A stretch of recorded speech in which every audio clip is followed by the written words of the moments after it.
Donc je remercie évidemment l'Université populaire des travailleurs catalans, c'est comme ça qu'elle se nomme, hein, je ne me suis pas trompé, pour cette invitation à Perpignan, qui n'est pas si loin de Marseille, même si les transports ne sont pas encore directs.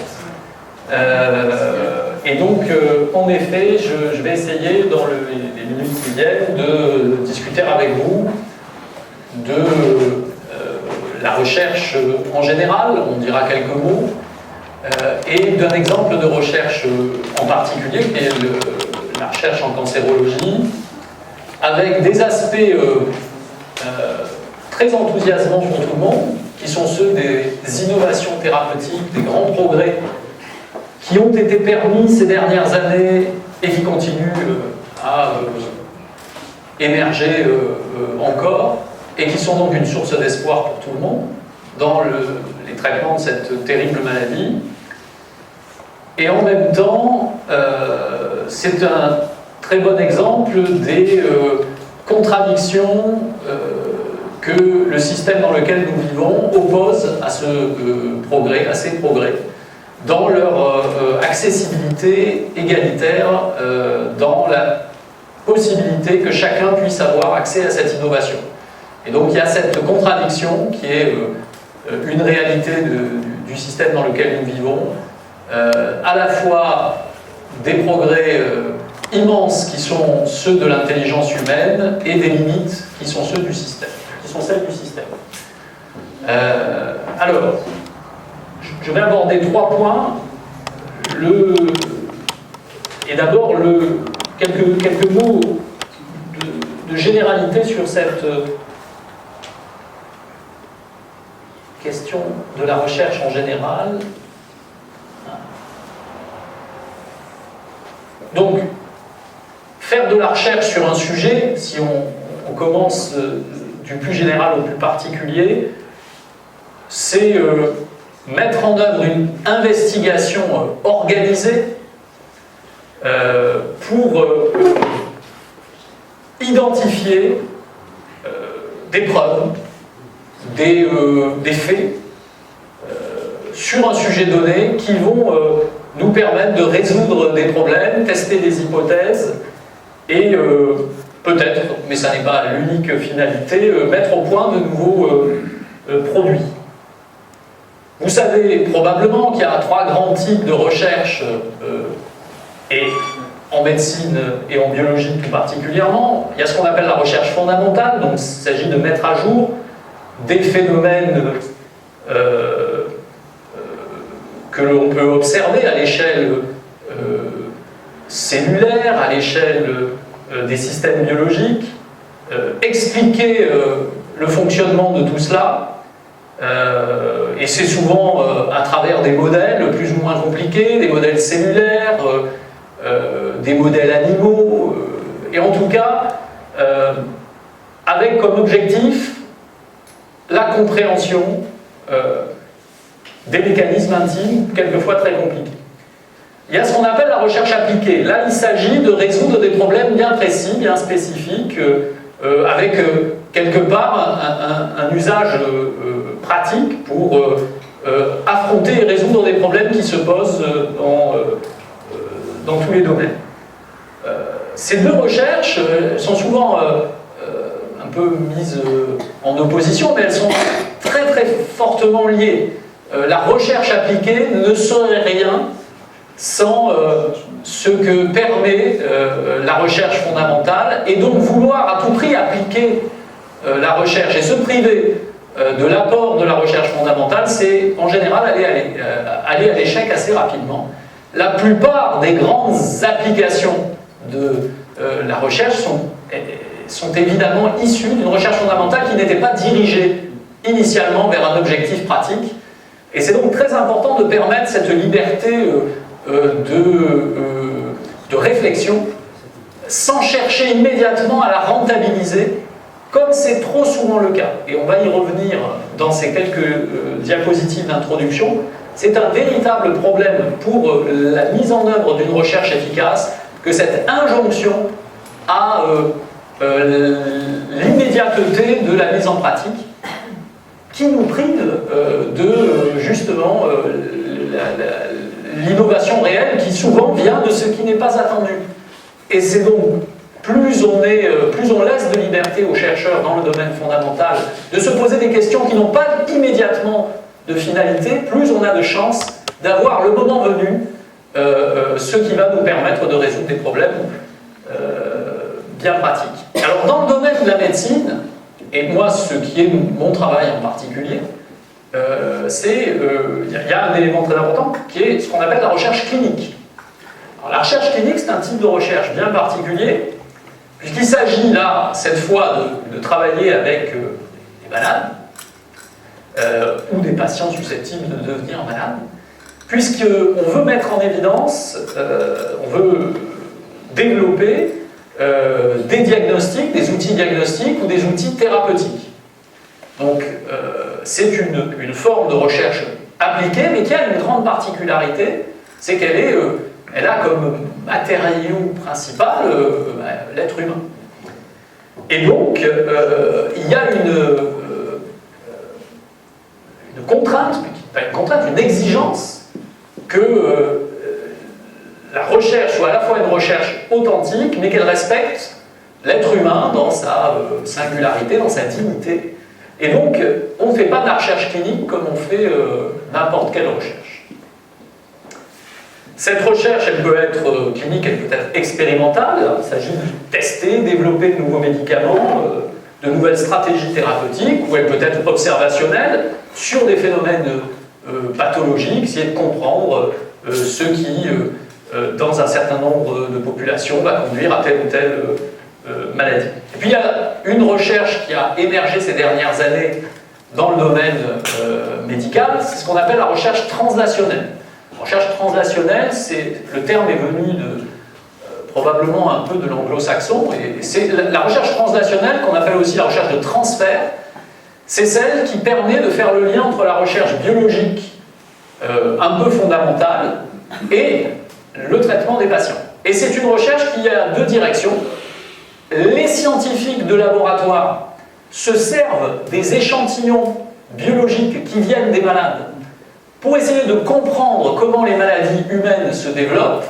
Ils travaillent là-dessus, ils identifient des cibles thérapeutiques, des mécanismes bien précis, et cette connaissance, elle repart vers le malade sous la forme de nouveaux médicaments. C'est ça qu'on appelle la recherche de transfert. Elle est à double sens. L'observation et l'analyse des échantillons biologiques des patients conduit à mieux comprendre les maladies et à proposer des solutions. Et ces solutions, elles reviennent vers le patient, donc c'est vraiment à double sens, pour être testées et pour faire avancer, au final, la santé des malades grâce à de nouveaux médicaments ou de nouvelles stratégies. Ça, c'est la recherche de transfert. Alors, quelques mots sur les acteurs de la recherche publique en France. Il y a en gros deux grandes catégories d'organismes qui font de la recherche. Il y a des organismes qui ne font que de la recherche et qui sont soit des généralistes, les grands généralistes c'est le CNRS, l'INSERM pour ce qui concerne la santé et la médecine, l'INRA pour les problématiques agricoles, et ce sont donc des établissements publics qu'on appelle des EPST, dont les personnels ont un statut de fonctionnaire. Vous avez des établissements publics qui ont un caractère industriel et commercial, c'est le cas du CEA dans le domaine de l'énergie atomique, le CNES pour tout ce qui concerne l'aérospatiale. Donc ça, ce sont les organismes de recherche généralistes ou spécialisés. Et l'autre gros acteur de la recherche publique, c'est l'université. L'université et aussi quelques grandes écoles, l'école normale supérieure. Et donc, ces deux acteurs-là publics représentent l'essentiel de la recherche en France. Alors, le premier mot que je veux dire en introduction sur ces aspects généraux de la recherche, et je crois que c'est vraiment un élément très important, c'est la question du financement. Le financement de la recherche en France, et on met les pieds dans le plat tout de suite, est un problème majeur. Si on, un chiffre qui a été rapporté il y a quelques mois maintenant, le financement le financement public de l'INSERM, c'est moins de 800 millions d'euros. Vous vous rendez compte, l'acteur majeur de la recherche en santé en France, 800 millions d'euros. C'est à mettre en rapport avec le crédit impôt recherche qui est donné par l'État à la recherche, soi-disant recherche interne des entreprises. Donc 6 milliards. Donc 700 millions pour l'INSERM, 6 milliards de crédit impôt recherche, dont on ne sait jamais d'ailleurs s'il est véritablement, si ces crédits sont véritablement investis dans la recherche. Deuxièmement, la part de la richesse que la France consacre à la recherche, elle est très faible. On est tous surpris d'apprendre que la Corée du Sud, le Japon, Israël dépensent plus d'argent pour la recherche que la France, qui arrive en 7e position mondiale. Et puis, j'ai dit tout à l'heure, un des acteurs majeurs de la recherche, c'est l'université. Et l'université, ces dernières années, a connu une réforme très importante qui est sa mise en autonomie.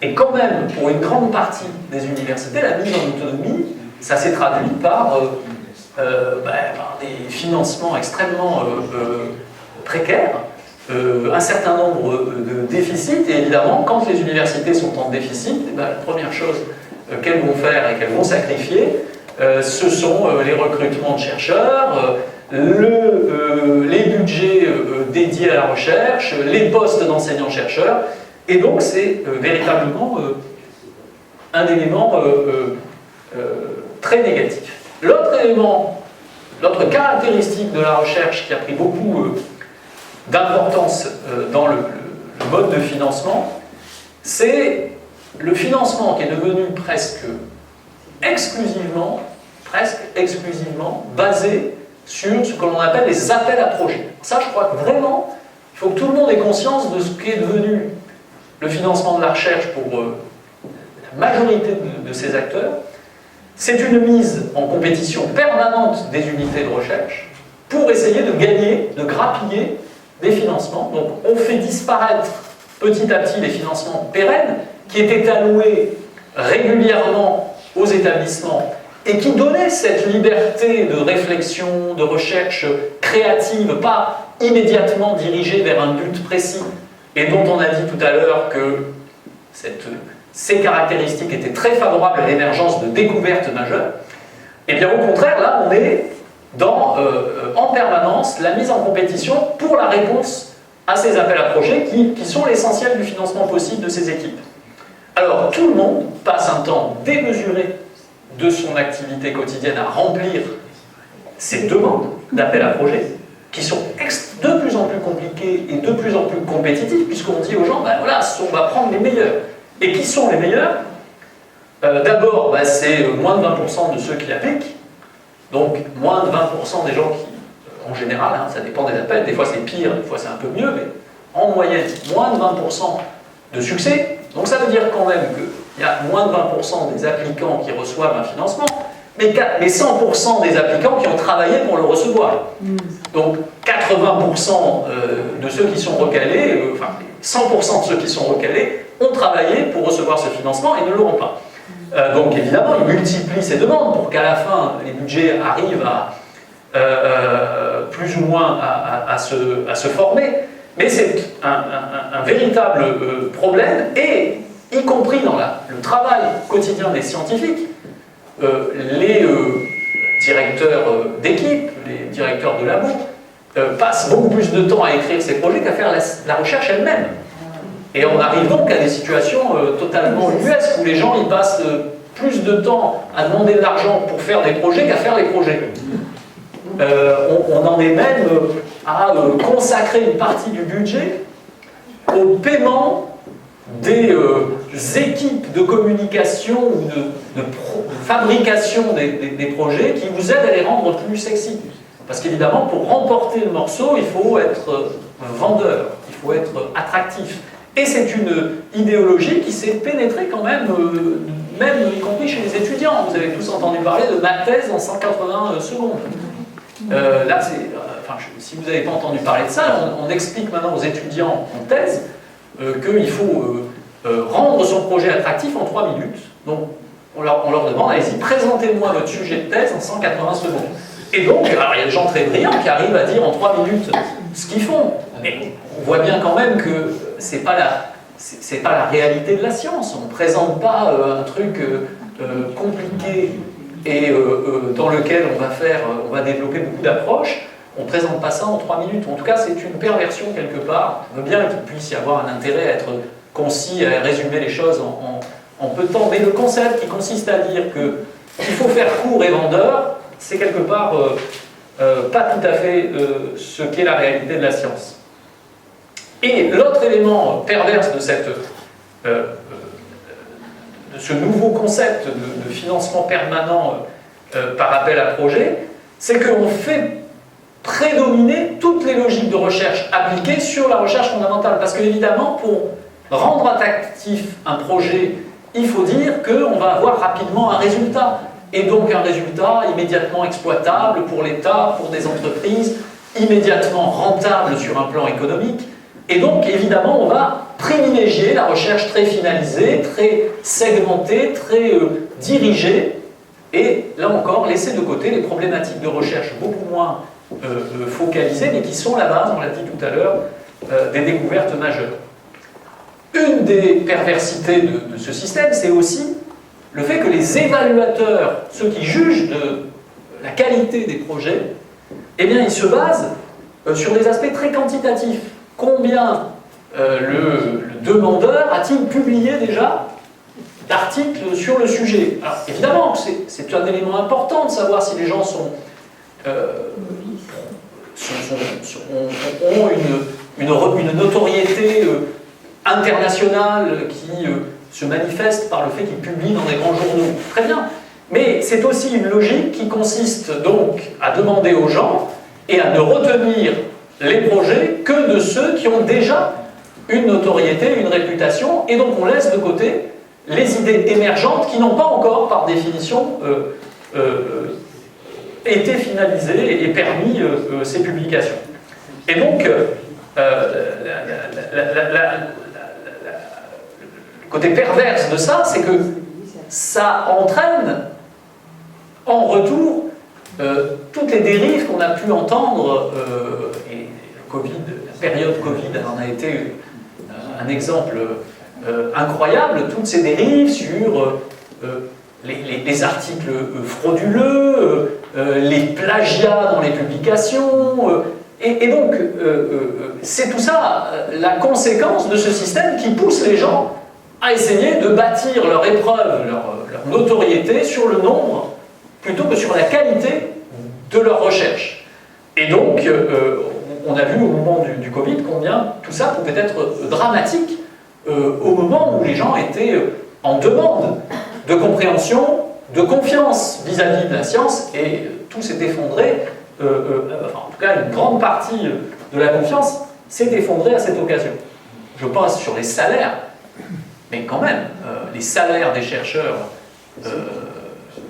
INSERM, CNRS, sont pathétiques par rapport à ce que gagnent des chercheurs dans le reste du monde et dans le privé. Donc, il y a un vrai problème. Après, la question des salaires, elle déborde évidemment le cadre de la recherche.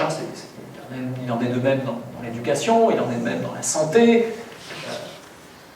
Alors, une des conséquences, on le disait tout à l'heure, de cette dérive, on l'a vécu pendant la pandémie avec ce que j'ai résumé sur cette diapositive. C'est peut-être pas le terme le plus simple, mais on a eu quand même, ces 3 dernières années, une véritable explosion de manifestations de défiance envers ceux qui faisaient, depuis 2 ou 3 siècles, consensus large dans la société. La France et singulièrement les forces de progrès dans ce pays se sont toujours appuyées sur la confiance dans la science, sur la confiance dans le progrès, sur l'importance majeure des Lumières, et il faut le dire, on a vu ces 3 dernières années, ces idées reculer, y compris dans le camp de la gauche. On a entendu pendant la pandémie des discours extrêmement inquiétants sur la défiance vis-à-vis de ce qu'est la logique de la recherche et du progrès en sciences. Et je crois que un des marqueurs forts de cette défiance a été formidablement illustré avec les questions des vaccins et des médicaments. Et une des raisons qui a été mise en avant et qui explique, je pense en partie, l'écho de cette réflexion, y compris dans les forces progressistes, c'est le fait que oui, ces médicaments, ces vaccins sont des sources de profit. Et c'est la deuxième partie de ce que je veux aborder dans cette conférence, c'est que une grande partie de notre camp a considéré que parce que ces médicaments et ces vaccins étaient des sources de profit pour les capitalistes, eh bien, ils étaient probablement, d'une manière ou d'une autre, quelque chose à redouter, quelque chose à mettre de côté, ou en tout cas quelque chose qui était matière à inquiétude. Et en effet, les vaccins, les médicaments anticancéreux sont des sources de profit extrêmement importantes. Mais les antibiotiques aussi, les stents cardiaques aussi, les médicaments anticancéreux, le cinéma, les voitures, toute la société capitaliste fait de la production humaine un instrument de profit. Est-ce que ça veut dire qu'il faut rejeter les éléments eux-mêmes ou plutôt l'utilisation qui en est faite? C'est ça la vraie question. Alors, pour dire quelques mots sur les médicaments dans la société dans laquelle nous vivons, je crois qu'il faut rappeler qu'à l'heure actuelle, il n'y a plus, et depuis longtemps, d'acteurs pharmaceutiques publics. Sur le territoire national, il n'y a pas d'acteurs pharmaceutiques publics. Et j'allais dire, dans la quasi-totalité du monde, il n'y a plus d'acteurs pharmaceutiques publics. Qu'est-ce que ça entraîne ? Ça entraîne d'abord que les grands groupes pharmaceutiques se sont, on en parlait tout à l'heure, quasiment totalement désengagés des étapes initiales du développement des médicaments. Elles n'ont maintenant plus, ou en tout cas beaucoup moins, les compétences en interne, elles s'en sont séparées. Elles ont considéré qu'après tout, c'était des étapes assez risquées dans le développement des médicaments, donc autant les confier à d'autres. Et surtout, et ça je crois que c'est le formidable hold-up des 30 dernières années, elles ont considéré qu'après tout, les forces grises, la matière grise se trouvait dans les universités et dans les établissements publics de recherche, autant les laisser travailler. Et c'est donc maintenant et depuis maintenant quelques années, et exclusivement dans les établissements publics de recherche, que se déroule l'innovation conceptuelle. Une fois ces innovations matérialisées dans des potentiels vrais médicaments, les chercheurs du public sont incités, comme jamais auparavant, à créer ce qu'on appelle des start-up. On leur dit, voilà, votre avenir, c'est de valoriser vos découvertes en créant vous-même votre entreprise, devenez entrepreneur, et déposer un brevet, ce qui va vous permettre d'obtenir des financements, puisque de toute façon vous n'en aurez pas de l'État, et vous allez obtenir des financements auprès de qui? Eh bien auprès des sociétés dont c'est le travail, les capital risqueurs, qui disent moi je vais vous donner beaucoup, mais j'attends beaucoup en retour. Et l'objectif final, c'est de se faire racheter par une très grande boîte pharmaceutique, en général à prix d'or, pour passer l'idée qui a donc émergé dans l'établissement public entre les mains de gens qui vont vous la revendre. Donc on vend 2 fois, vous payez 2 fois tout ce que vous avez payé pour former des chercheurs, installer des établissements, des laboratoires, etc. Et le médicament qui est issu de tout ça, on va vous le faire payer, et on va vous le faire payer très cher. Parce que les industries pharmaceutiques ont elles-mêmes racheté les brevets très cher, parce que les capital risqueurs initiales ont fait monter les prix. Alors évidemment, il ne s'agit pas de dire que l'industrie pharmaceutique ne sert à rien, hein. Il y a une compétence. Il faut développer des médicaments, et c'est pas rien, il faut faire des essais cliniques, il faut produire, et on a vu d'ailleurs pendant la crise des vaccins qu'il faut produire quelquefois rapidement et en quantité, et tout le monde a découvert que les capacités de production étaient limitées malgré le nombre de laboratoires. Et pourquoi? Parce qu'il n'y a pas de coopération, il n'y a pas de partage, de mutualisation, de partage des coûts, et donc le jour où on a une crise historique et où il faut que tout le monde se mette à produire, eh bien, l'ensemble de la planète est incapable de rationaliser et d'organiser la production. Et évidemment, le dernier point, c'est qu'une fois que la question de la commercialisation se pose, eh bien les prix qui sont fixés par l'industrie pharmaceutique sont totalement pharaoniques, exorbitants et déconnectés totalement des coûts de production. Parce que, évidemment, il faut rentabiliser le rachat initial des brevets dont on a fait monter la valeur. Il faut, et ça c'est un élément très important, rémunérer les actionnaires, on y viendra tout à l'heure. Tout ça conduit à mettre sous pression les systèmes de remboursement ou les malades. Aux États-Unis, c'est les malades qu'on met sous pression.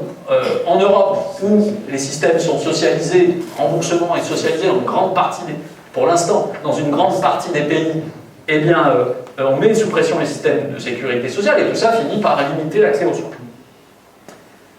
Alors, dans la crise Covid, quand même,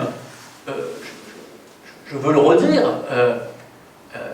on nous a dit, on nous a vanté, regardez quand même le capitalisme, la réactivité, les grandes boîtes pharmaceutiques ont été capables de mettre en quelques mois des vaccins à disposition. Sauf que ces vaccins ont été mis à disposition grâce à des financements publics massifs. On le disait également tout à l'heure, ça fait 25 ans que les gens travaillent sur l'ARN. Ça fait 25 ans que l'Institut, par exemple l'Institut de la santé américaine, le NIH, finance à hauteur de plusieurs milliards les recherches dans le domaine des ARN, des vaccins ARN, des ARN en général, et ça faisait plusieurs années que le NIH travaillait sur la fameuse protéine qui a servi de cible pour le développement des vaccins. Donc, soutien majeur aux petites boîtes qui ont développé, initialement petites boîtes qui ont développé ces vaccins, Moderna financé par NIH, et BioNTech qui a été racheté par Pfizer, par l'université de Hanovre, je crois, à hauteur de plusieurs centaines de millions. Et puis les gouvernements qui ont fait des commandes fermes en disant aux laboratoires, nous paierons même si le vaccin ne marche pas. On le prend et on paye. Donc la prise de risque était quand même modeste. Et puis, donc ces fameuses précommandes qui ont été données par tous les gouvernements et qui ont généré des profits massifs. L'année dernière, Pfizer a fait 35 milliards de bénéfices, des chiffres astronomiques. Alors, simplement, une autre caractéristique de ce développement libéral, qui s'est quand même, qui a sauté aux yeux de tout le monde, c'est, et ça faisait longtemps qu'on connaissait ça en médecine, mais alors les vaccins, ça a été l'inégalité la plus terrible. 70% de la population européenne est vaccinée, en Afrique c'est 11%. Et donc, ce qu'on connaissait déjà pour les médicaments anticancéreux et pour tous les médicaments innovants, on l'a vu évidemment gros comme la figure avec les vaccins, et au détriment d'ailleurs de la santé publique mondiale, parce que laisser des zones totalement non immunisées, c'est d'une manière ou d'une autre, un jour, faire le lit de la prochaine pandémie grave. Je vais passer là-dessus pour venir quelques instants sur les caractéristiques de la recherche en cancérologie et abandonner un peu, mais j'y reviendrai ensuite, la partie politique pour revenir un peu vers de la science, mais très j'espère, agréable et accessible. Je voulais vous faire partager justement pour que chacun soit bien conscient de ce qui est possible, de ce qui est rendu possible par le génie humain, pour qu'on puisse ensuite réfléchir sur les limites imposées par le système, et vous donner un aperçu très rapide de ce qui fait à l'heure actuelle ce qu'on appelle les innovations thérapeutiques dans le domaine du cancer, et vous allez voir qu'elles sont importantes. Il y a deux grandes choses à l'heure actuelle en cancérologie.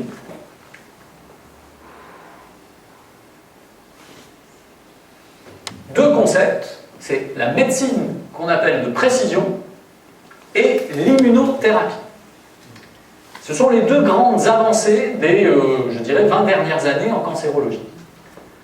Avant, jusqu'à la fin du XXe siècle, la cancérologie, c'était essentiellement la chirurgie. On enlevait les tumeurs chaque fois qu'on pouvait. Je ne dis pas qu'on ne le fait plus, hein, mais c'était l'arme essentielle, la chirurgie, complétée éventuellement par ce qu'on appelle la radiothérapie, donc des radiations ionisantes qui font un peu l'œuvre du chirurgien, mais avec des agents physiques. Au lieu d'enlever la tumeur, on la détruit avec des agents physiques, mais ça reste un traitement local. Et puis il y avait ce qu'on appelle la chimiothérapie, c'est-à-dire des médicaments chimiques, injectés en général par voie intraveineuse, mais quelquefois par voie orale, avec vocation à se diffuser dans tout l'organisme et aller détruire les cellules cancéreuses qui s'y trouvent, notamment les cellules qui se trouvent à distance de la tumeur initiale, qu'on appelle les métastases, qui sont le problème dans le cancer. Le problème dans le cancer, c'est les métastases, souvent. C'est très rarement la tumeur locale. Évidemment, il y a des organes où la tumeur locale est très embêtante et peut poser en elle-même des problèmes. Mais bien souvent, par exemple dans le cancer du sein, ce n'est pas la tumeur qui est dans le sein qui pose problème. C'est sa capacité à envoyer des métastases dans le reste de l'organisme et à aller perturber le fonctionnement des organes vitaux comme le foie, le poumon, le cerveau. Donc, chimiothérapie, radiothérapie et chirurgie. Donc tout ça reste évidemment des armes importantes. Hein. Je ne suis pas en train de vous dire que tout ça a disparu. Mais ce qui est apparu dans les 20 dernières années, c'est ces deux choses. Première chose, la médecine de précision. Alors qu'est-ce que c'est la médecine de précision? Eh bien, c'est directement issu de ce travail de décryptage, de recherche fondamentale et de recherche de transfert dont j'ai parlé tout à l'heure, à l'échelle des cellules cancéreuses. Donc depuis maintenant 40 ans, petit à petit, de façon progressive, les scientifiques travaillent sur ces sujets en analysant les tumeurs des malades, en mettant au point des modèles qui essaient de reproduire les tumeurs des malades en laboratoire, ont décrypté la machinerie intracellulaire qui fait fonctionner les cancers. Et vous voyez ces circuits-là, on ne les voit pas bien, mais ce n'est pas le but, ce sont des circuits très compliqués qui expliquent, étape par étape, comment les cellules deviennent cancéreuses, pourquoi elles restent cancéreuses, comment elles se divisent, et elles se divisent sans limite, comment elles deviennent immortelles, puisque c'est ça, hein, la caractéristique des cellules cancéreuses, c'est de devenir immortelles. Donc c'est un élan vers l'immortalité de cellules, et c'est pas bien pour l'homme l'immortalité, c'est pas une bonne chose. Un organisme régulé, eh bien, il doit être capable de donner des signaux de mort à ces cellules, et des cellules qui deviennent immortelles, elles ne sont pas bien pour notre organisme. Et donc tout ça, on a petit à petit décrypté comment ça fonctionnait, et ça a pris du temps. Mais à l'orée des années 2000, ces mécanismes, ils ont été éclairés, et on a pu être en mesure de trouver des molécules qui bloquaient ces circuits. Donc, mise en évidence des circuits et développement de molécules capables de bloquer ces circuits. Donc, ces circuits qu'on appelle, un certain nombre de scientifiques ont appelé ça des addictions. Cellules cancéreuses étaient addictes à ces circuits oncogéniques. Ça veut dire, quelqu'un qui est addict, si on lui supprime, bah, il ne vit pas bien. Et donc, l'objectif des scientifiques qui travaillaient là-dessus était de déterminer quels sont les circuits qui rendent la cellule cancéreuse dépendante pour sa survie de l'intégrité du circuit. Alors on a identifié un certain nombre de ces acteurs, de ces oncogènes. Oncogènes, ça veut dire des gènes qui participent, qui sont essentiels au développement des cancers. Et par exemple, dans le domaine du cancer du sein, on a identifié une protéine qui s'appelle HER2, qui est le produit d'un gène qui porte le même nom, qui est accumulé, qui s'accumule à la surface des cellules de certains cancers du sein, et qui est directement à l'origine de la capacité de ce type de cancer à proliférer. Et la première étape a été, est-on capable de mettre en évidence dans ces cancers la présence ou non de cette protéine? Donc, première étape très importante, identifier la cible de ces futurs médicaments. Deuxième étape, la mettre en évidence facilement sur les tumeurs des malades, donc un test diagnostique. Et puis, troisième étape, essayer de bloquer son fonctionnement. Alors il y a plusieurs façons de bloquer le fonctionnement des protéines. Une des façons les plus efficaces ces dernières années, qui a été beaucoup développée, c'est ce qu'on a appelé les anticorps monoclonaux. Les anticorps sont des protéines, des immunoglobulines, on en a tous. Dès lors qu'on rencontre un organe, un agent étranger, on génère des anticorps, on produit des anticorps. Et la grande avancée technologique des 30 ou 40 dernières années, il y en a eu plein, mais une des grandes avancées a été la capacité à produire des anticorps contre ce qu'on voulait. Et donc on a été capable, depuis maintenant plusieurs années, de produire des anticorps contre des cibles qui nous paraissent intéressantes. Et ces anticorps sont donc des médicaments biologiques qu'on fait produire par des systèmes cellulaires. Donc c'est une ingénierie particulièrement compliquée. Leur caractéristique, c'est de reconnaître des protéines à la surface des cellules, et donc notamment cette fameuse protéine HER2. Ça s'administre toujours par voie intraveineuse, ou presque. Maintenant, il y a des formes sous-cutanées, mais enfin, c'est souvent injectable. Et ces anticorps, alors pourquoi c'est souvent injectable? Parce que si vous l'avalez par voie orale, les anticorps sont rapidement éliminés, en fait, ne pénètrent pas la muqueuse digestive. Donc il faut qu'on passe par une autre voie. Et donc, ces fameux anticorps représentent une balle magique dans la perturbation des cellules cancéreuses. Donc dans les cancers du sein, que l'on appelle HER2 positifs, ceux qui expriment la cible HER2, qui représente à peu près 20 à 25% des cellules des cancers du sein, eh bien, on avait des tumeurs plutôt agressives, plutôt de mauvais pronostic, qui résistaient au traitement dont j'ai parlé tout à l'heure, la chimiothérapie, la radiothérapie, et qui étaient associées à une survie défavorable. Et la mise au point, dans la fin du XXe siècle, de ce premier exemple réussi d'anticorps monoclonal, a joué le rôle d'une vraie révolution dans le traitement des cancers. Cet anticorps était capable de reconnaître HER2 à la surface des cellules cancéreuses, de bloquer son fonctionnement, d'attirer le système immunitaire, et tout ça entraînait la destruction des cellules cancéreuses. Et donc on a eu véritablement des résultats tout à fait spectaculaires, avec aujourd'hui des gens qui avaient, à l'époque où ce médicament est sorti, une espérance de vie considérée comme très réduite, qui ont bénéficié de ce traitement lorsqu'il est apparu, et qui sont actuellement toujours en vie, et toujours sous traitement. Parce que personne, évidemment, ose arrêter, dans la mesure où la maladie a régressé sous l'effet de ce traitement, et qu'avant, évidemment, sans ce traitement, leur survie était considérée comme très courte. La dernière innovation sur laquelle ce système, enfin ce système d'anticorps a débouché, je vais vous la faire partager sur cette diapositive. C'est une innovation très importante et très intelligente. Elle a consisté à greffer une chimiothérapie sur l'anticorps dont je viens de vous parler. Donc vous imaginez un anticorps qui est capable de reconnaître une cellule cancéreuse et de bloquer son fonctionnement.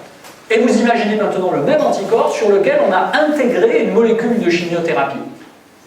Et donc, ce qui se passe, c'est que c'est l'anticorps qui va porter la chimiothérapie à la cellule cancéreuse, avec deux grandes conséquences. D'une part, beaucoup de produits de chimiothérapie dans la cellule cancéreuse et très peu de chimiothérapie ailleurs. Donc moins d'effets secondaires. Ça s'appelle des anticorps conjugués à la chimiothérapie. Et c'est très important à l'heure actuelle. On considère qu'il n'y aura quasiment plus de nouvelles chimiothérapies mises au point autrement que par ce système. Tous les essais montrent que si on veut continuer à utiliser la chimiothérapie dans le traitement des cancers, c'est comme ça qu'il faut le faire. Et ça marche, vous allez comprendre, hein, si j'arrive à faire défiler le truc. Donc là, vous avez la protéine HER2, par exemple. Donc ça, c'est la membrane de la cellule cancéreuse. Ça, c'est l'extérieur, là où se trouvent les vaisseaux sanguins. Et là, vous avez l'anticorps qui reconnaît HER2. Et vous avez les petites molécules de chimiothérapie qui sont attachées sur l'anticorps. Quand l'anticorps reconnaît HER2, il est intégré à l'intérieur de la cellule cancéreuse. Et, si j'arrive à faire défiler, cette petite vésicule qu'il a piégée est intégrée à l'intérieur des cellules cancéreuses et le produit de chimiothérapie est relargué à l'intérieur de la cellule cancéreuse, ce qui entraîne... Comment ? Il traverse la membrane. Non, en fait, il est internalisé. Vous savez que les membranes cellulaires, quand elles veulent faire rentrer quelque chose, elles créent une espèce de vésicule d'endocytose, pour les biologistes parmi vous, et donc elle se referme et elle est internalisée à l'intérieur de la cellule. Et quand cette vésicule d'endocytose est à l'intérieur de la cellule, elle rencontre les organelles intracellulaires qui sont chargés de digérer les protéines, ça digère l'anticorps et la chimiothérapie est libérée. Et il y a même un dernier effet, c'est qu'une fois que la cellule cancéreuse est détruite, la molécule de chimiothérapie est relarguée dans l'environnement de la tumeur et elle peut aller détruire d'autres cellules cancéreuses.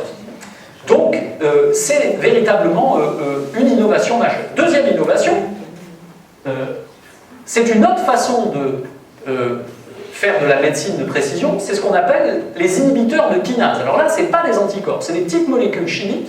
Les anticorps, c'est très gros, ça passe difficilement justement à l'intérieur des membranes cellulaires. C'est trop gros pour passer, on a besoin de ces vésicules-là. Donc les anticorps, c'est surtout pour reconnaître des protéines membranaires. Les petites molécules sont des petites molécules chimiques dont les caractéristiques leur permettent de traverser, là, pour le coup, les membranes et d'aller perturber le fonctionnement enzymatique des protéines qui sont chargées de tout un tas d'activités à l'intérieur des cellules cancéreuses qu'on appelle les kinases. Ce sont des enzymes qui font fonctionner, pour faire simple, tous les processus liés au développement, au maintien de la division des cellules, à leur capacité à envahir les tissus, à donner des métastases. Donc ces inhibiteurs de kinase sont des molécules thérapeutiques potentiellement très efficaces et qui ont une synthèse assez simple par rapport à ce qu'on disait tout à l'heure, des anticorps monoclonaux. Là, c'est quelque chose la chimie, beaucoup plus simple à réaliser, qui peuvent s'administrer par voie orale.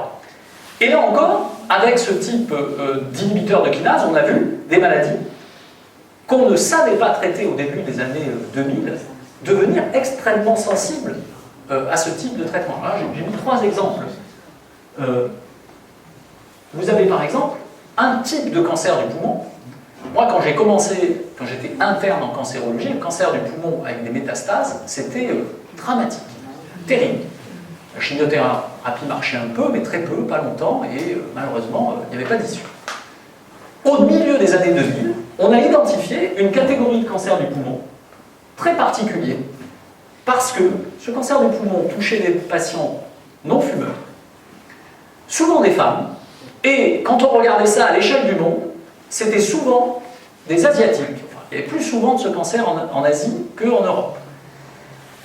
Alors, les gens ont identifié quelle était la constitution moléculaire de ce cancer, et ils ont mis en évidence qu'une molécule qui s'appelle EGFR, qui est un récepteur membranaire, un peu d'ailleurs de la même famille qu'HER2, était porteur d'une mutation qui rendait cette protéine hyper active et qui était donc à l'origine de ce caractère agressif des cancers pulmonaires, indépendant d'ailleurs de l'exposition au tabac. Et donc, il a été mis en évidence, il a été mis au point un inhibiteur enzymatique de cette protéine, et on a vu des tumeurs pulmonaires très rapidement régresser sous l'effet de ce traitement. Alors évidemment, ça ne marche que si la mutation est présente. Donc ça, c'est un concept très important en médecine de précision, c'est que s'il n'y a pas la cible du médicament, aucune efficacité. Si vous n'avez pas la mutation du récepteur à l'EGF, il n'y a pas de possibilité que le médicament soit efficace. On a fait la même chose avec une forme de cancer très agressif, qu'on appelle les mélanomes, qui, là encore, lorsqu'ils sont diagnostiqués à un stade métastatique, eh bien, il y a une dizaine d'années, étaient sans aucune possibilité thérapeutique. On a mis en évidence qu'un certain nombre de ces mélanomes étaient porteurs d'une mutation d'une autre protéine qui s'appelle BRAF, pour laquelle il a été facile de mettre au point un inhibiteur de kinase. Et là encore, le blocage de cet inhibiteur de kinase a entraîné des régressions tumorales très importantes. Donc, on a appelé ça la déaddiction oncogénique. On apprend aux cellules cancéreuses, en quelque sorte, on détruit les cellules cancéreuses en leur supprimant ce à quoi elles sont dépendantes, c'est-à-dire ces protéines mutées qui sont à l'origine de leur agressivité. Et donc ce concept de la médecine de précision, je vais terminer pour cette partie avec ce schéma, il a commencé à chambouler la prise en charge des cancers. Parce que jusqu'à présent, qu'est-ce qu'on faisait quand on était cancérologue? On disait, il y a le traitement du cancer du poumon, ici, là. Puis là, il y a le traitement des cancers du côlon. Puis là, il y a le traitement du pancréas. Là, il y a le traitement du foie. Là, il y a le traitement du rein, de l'utérus, du sein et du cerveau.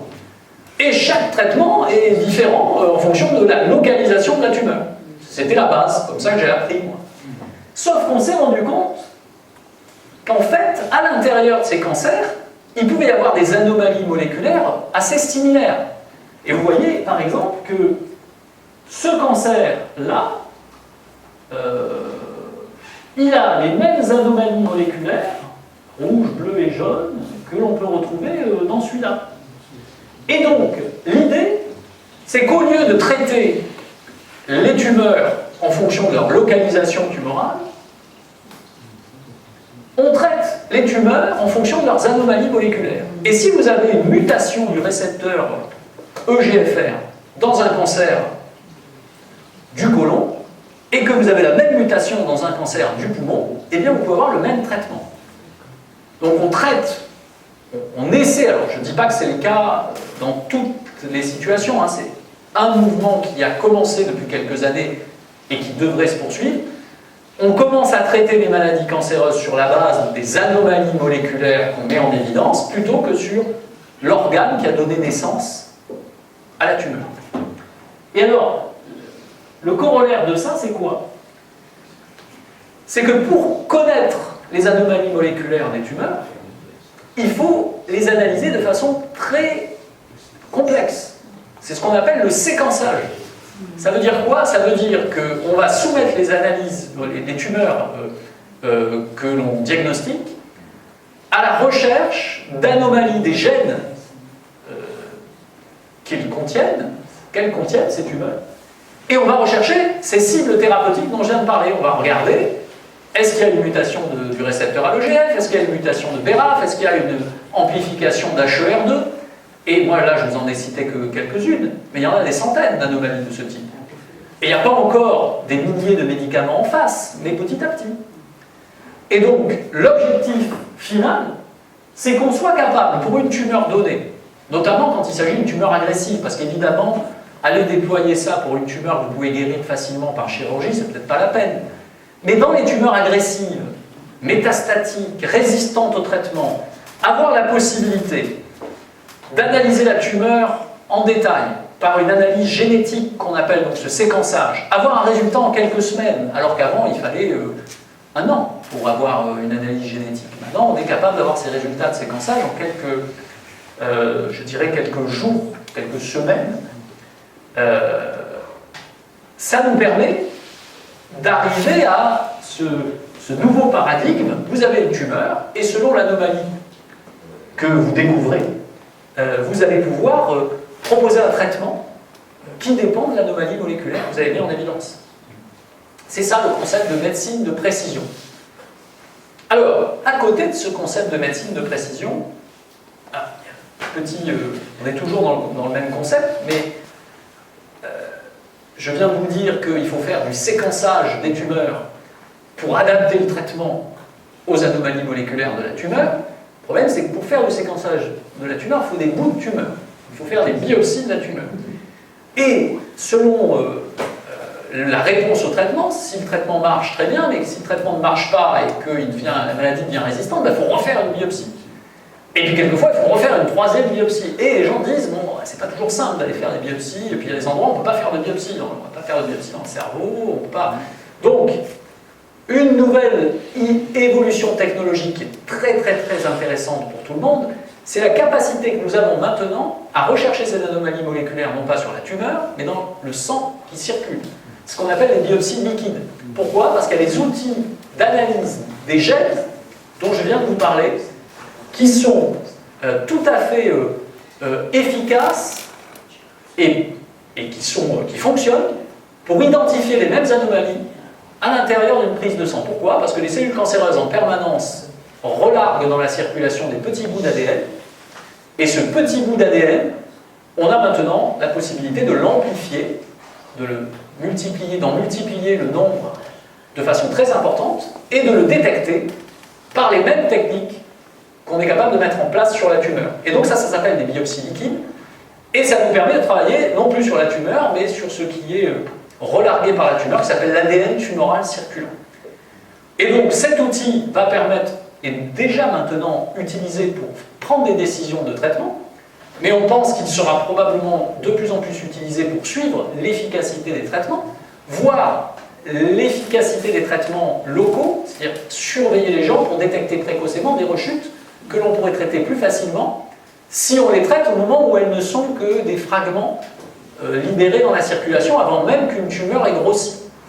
Et certains même pensent qu'un jour, il sera possible de faire du dépistage de cancer, donc de la détection de cancer pas encore suffisamment assez gros pour être vu, ou en tout cas pour donner des symptômes, grâce à cette prise de sang et la mesure de l'ADN tumoral circulant. Voilà, ça c'est pas encore tout à fait au point, mais c'est une évolution extrêmement intéressante. La deuxième grande évolution dont je veux vous parler, c'est ce qu'on appelle l'immunothérapie. L'immunothérapie, c'est quoi? Eh bien, pour faire très simple, si des cancers surviennent, c'est forcément parce que le système immunitaire que nous avons tous les a laissés apparaître. Donc, par définition, et ça fait longtemps qu'on le dit, si un cancer apparaît chez quelqu'un, c'est que son système immunitaire n'a pas suffi à le contrôler. Et donc, depuis longtemps, on pense que si on arrive à renforcer ou à corriger le déficit du système immunitaire qui a permis l'émergence de ce cancer, on devrait pouvoir faire régresser les cancers. Et moi, j'ai entendu ça pendant très longtemps quand j'étais étudiant. Et puis quand je suis devenu plus âgé, j'étais un vrai docteur, cette idée-là a quasiment été abandonnée. Parce que les gens disaient non, mais ça ne marchera jamais, c'est trop compliqué, le système immunitaire, on n'y arrive pas, toutes les expériences étaient négatives, et c'était devenu presque ringard. Et les gens d'ailleurs répondaient à des appels à projets. Je me rappelle avoir assisté à des réunions d'évaluation où les gens disaient tiens, encore un projet d'immunothérapie, on n'en veut plus, ça suffit, on va donner plutôt de l'argent à autre chose. Et ça, c'était devenu le truc qu'il ne fallait pas financer. Jusqu'à il y a 10 ans. Et il y a 10 ans, on a, et là encore, dans des laboratoires de recherche publics, mis en évidence un nouveau système de régulation de la réponse immune qui, je vous montre ça sur cette diapositive, est tout bête. Hein. Vous avez ici ce qu'on appelle une cellule T, donc ce sont les lymphocytes T, donc ce sont les cellules de l'immunité chargées de rejeter tout un tas d'agents étrangers et aussi les cellules cancéreuses. Et ces cellules T, en fait, quand on regarde de près, elles ont à leur surface des molécules, et ces molécules, les cellules T, leur permettent de réguler leur état d'activation. C'est-à-dire, selon que ces molécules sont actives ou pas, les cellules T ont la capacité de proliférer et d'aller détruire les cellules cancéreuses. Et puis, si ces molécules ne sont pas actives, eh ben, elles ne marchent pas bien. Et en fait, on a mis en évidence un système, on en a mis plusieurs, hein, mais je vous parle de celui qui est le plus utilisé en thérapeutique. On a mis en évidence un système qui s'appelle le système PD1-PDL1. Et c'est redoutable. PD1 se trouve sur la cellule T, le lymphocyte T, et PDL1 se trouve sur la cellule cancéreuse. Donc quand une cellule cancéreuse émerge, elle exprime à sa surface PDL1, qui se trouve ici, et PDL1, il a tendance à rencontrer PD1, et quand PDL1 rencontre PD1, quand PDL1 rencontre PD1, le lymphocyte T est paralysé. Donc ça veut dire quoi? Ça veut dire que la cellule cancéreuse lui envoie un signal qui le paralyse. Et c'est ce qui explique qu'il devienne incompétent, il n'arrive plus à rejeter la cellule cancéreuse. Donc ça, on l'a mis en évidence il y a 10 ans, et tout de suite les gens disent, bah, c'est très simple, il suffit d'avoir un anticorps qui bloque l'interaction entre PD1 et PDL1, et la cellule cancéreuse ne va plus pouvoir paralyser le lymphocyte T va être revigoré, et il va détruire la cellule cancéreuse. Et ça a marché. Ça a marché de façon redoutable. Et d'abord, ça a marché dans des maladies où rien ne marchait du tout. On a testé ça dans des maladies comme les cancers du poumon métastatiques, donc des malades qui avaient échoué à tous les traitements précédents. On a testé ça dans les mélanomes métastatiques qui avaient échoué à tous les traitements précédents, et on a vu des réponses faramineuses. Et là, vous avez la liste de tous les grands journaux médicaux qui ont publié ça tous les mois. Ils sortaient, et ça continue d'ailleurs, hein, tous les mois ou tous les 2 mois, vous aviez une grande étude qui montrait que ces médicaments étaient capables de faire régresser un certain nombre de maladies cancéreuses. Vous avez des exemples de scanners, alors là, pour vous montrer, hein, ici vous avez une énorme tumeur qui est une métastase hépatique, et là vous avez, après quelques temps de traitement, il n'y a plus du tout la tumeur. Ici vous avez une énorme masse pulmonaire, et après quelques mois de traitement, il n'y a plus du tout de la masse. Et surtout, ces effets tout à fait spectaculaires, la grande particularité de l'immunothérapie, c'est que ça dure dans le temps. On a, avec quelques chimiothérapies, des effets aussi spectaculaires. Le problème, c'est que 2 mois après, 3 mois après, les choses reviennent. Là, vous avez une durabilité de l'efficacité qui est liée au fait que le système immunitaire, il est tout le temps là. Donc une fois qu'il est libéré de son état de paralysie, il rejoue son rôle de façon permanente. Et donc, vous pouvez imaginer que ces gens, alors peut-être au prix d'un traitement permanent, vont rester comme ça, sans maladie évolutive, pendant 20 ans, peut-être toute leur vie. Alors, il y a un truc rigolo, je ne sais pas si c'est très rigolo, mais quand même un petit peu, parce que ça illustre un aspect de la recherche clinique. C'est que on a vu quelque chose d'assez bizarre avec ce traitement, qu'on a appelé les pseudo-progressions. C'était quoi les pseudo-progressions? Eh bien, la première fois qu'on a donné ces traitements à des malades, qui étaient très graves, très affaiblis, très gênés, avec des tas de symptômes douloureux, etc.